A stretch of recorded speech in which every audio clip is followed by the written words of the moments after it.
अजीत जी, देखिए सरकार ने मुसलमानों को 5 अहम भरोसे भी दिए हैं कि मस्जिदों पर कार्रवाई नहीं होगी, धार्मिक स्थलों और व्यवस्थाओं में कोई हस्तक्षेप नहीं होगा, जिसको लेकर बार-बार मुस्लिम समुदाय की तरफ से ये विरोध भी किया जा रहा था कि हमारे मस्जिदों पर कार्रवाई हो जाएगी, जो कब्रिस्तान की जमीन है उस पर कार्रवाई हो जाएगी, विवादित जमीनों पर उच्च स्तरीय अधिकारी ही निर्णय लेंगे, वक्फ परिषद में गैर मुस्लिम सदस्यों की सीमा तय होगी। तो ये कुछ भरोसे भी सरकार की तरफ से मुस्लिम समुदाय को देखिए दिए गए हैं। देखिए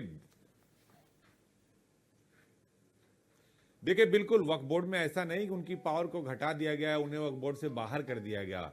नियमों में बदलाव किया गया है अपूर्वा, और वो बदलाव ये है कि भाई 2 सदस्य बाहर ही रहेंगे, जिससे आप पर निरंकुश ना होने पाए वक्फ बोर्ड। डीएम उसमें इसलिए रहेगा कि आप कोई भी फैसला एक तरफा नहीं कर सकते। आप अपनी संपत्ति को, वक्फ की संपत्ति को आप बेच नहीं सकते। जो राजू दास जी कह रहे थे कि हर चीज पर इन्होंने ये अपना दावा ठोक दे रहे हैं। मैंने पहले भी कहा कि महाकुंभ से लेकर दिल्ली तक, भाई किरण रिजिजू क्या कह रहे हैं, जिस जगह पे हम बैठ रहे हैं, जहां लोकसभा के अंदर से हम ये बिल ला रहे हैं, बाद में वक्फ कह देगा कि ये जगह भी उसकी है, वक्फ इसको दावा कर देगा। तो ये कानून लाना, ये बिल संशोधन लाना इसलिए जरूरी है, ऐसा नहीं कि उनको बाहर कर दिया जा रहा हो। देखिए आप विरोध करिए, विरोध करने से लोकतंत्र में कोई रोकता नहीं, और अच्छे लोकतंत्र में ये कहा जाता है कि भाई अशांति तरीके से आप अपना प्रदर्शन करिए। लेकिन जब आप उग्र प्रदर्शन करते हो, जैसे कह रहे हैं मौलाना तकीर रजा कि मैं कहीं भी नमाज पढ़ूंगा, मुझे कौन रोक सकता है। योगी आदित्यनाथ ने कह दिया कि भाई सड़क नमाज पढ़ने के लिए नहीं है, सड़क चलने के लिए है। लेकिन जब कांवड़ यात्रा निकलती है तो वो हरिद्वार से लेकर गाजियाबाद तक चलती है, बलिया से लेकर बांदा तक चलती है। लेकिन उन्होंने कहा कि फिर आपका जो मुहर्रम का जुलूस होता है वो भी निकलता है, उसको तो हम नहीं रोकते। उस पर योगी जी ने सिर्फ इतना जरूर, योगी आदित्यनाथ ने कहा कि भाई उसकी साइज आप छोटी कर लो, वरना हाई टेंशन की चपेट में आप मर जाओगे। तो जो वक्फ बिल है उसमें कई अहम जो संशोधन किए गए उसको आपको देखना चाहिए। उसमें इसलिए किए गए हैं कि संपत्ति को सुरक्षित रखा जाए।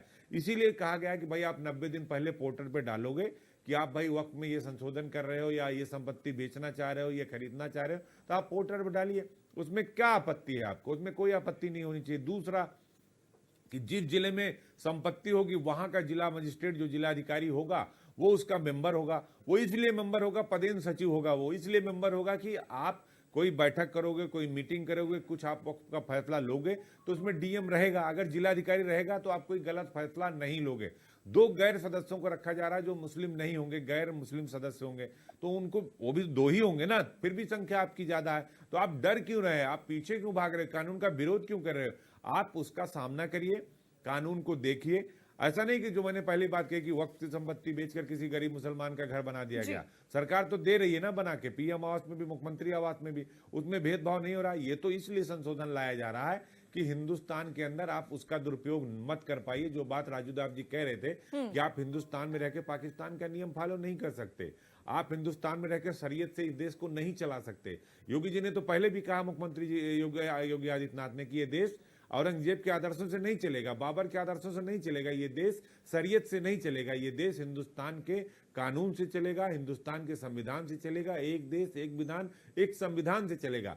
तो संशोधन बिल अगर आपको लाया जा रहा है तो ठीक है, सारा विपक्ष विरोध कर रहा है, अखिलेश यादव जी विरोध कर रहे हैं, राहुल गांधी जी विरोध कर रहे हैं, असदुद्दीन ओवैसी विरोध कर रहे हैं, आम आदमी पार्टी विरोध कर रही है, आप भी विरोध करिए। लेकिन विरोध करने का तरीका जो है वो शांति पूर्ण ढंग से होना चाहिए, ना कि आप सड़क पर उतर जाइए। आप ठीक, आपने काली पट्टी बांध कर विरोध किया, उसका उस पर कुछ नहीं हुआ, उस पर किसी ने आपको नहीं टोका, किसी ने नहीं बोला। लेकिन जिस तरह की बयानबाजी ओवैसी हो या मौलाना तौकीर रजा कर रहे हैं, वो आपको भड़का रहे हैं। और उसमें नुकसान किसका है? उसमें नुकसान, जहां पर विवाद होगा, जहां पर उपद्रव होगा, संभल में हिंसा हुई, जो जियाउर रहमान बर्ग जो सांसद संभल है वो और वहां के विधायक, यानी वो जो है विवाद हुआ, उसमें नुकसान किसका हुआ? पूर्वा आम आदमी का नुकसान हुआ। जब गोली चलती है या विवाद होता है तो ये जाति देखकर या ये सीना देखकर नहीं देखती कि अजीत सिंह खड़े हैं या रहमान खान खड़े हैं या अकरम खड़े हैं। वो तो गोली चलती जो सामने वाला है उसे ही लगता है। तो आपको सब सम्मान करना चाहिए। ठीक है, आपका विरोध करना आपका काम, आप विरोध करिए, लेकिन इस तरह विरोध मत करिए कि ये लगे कि आप हिंदुस्तान के अंदर रहकर और हिंदुस्तान का विरोध कर रहे हैं। बिल्कुल।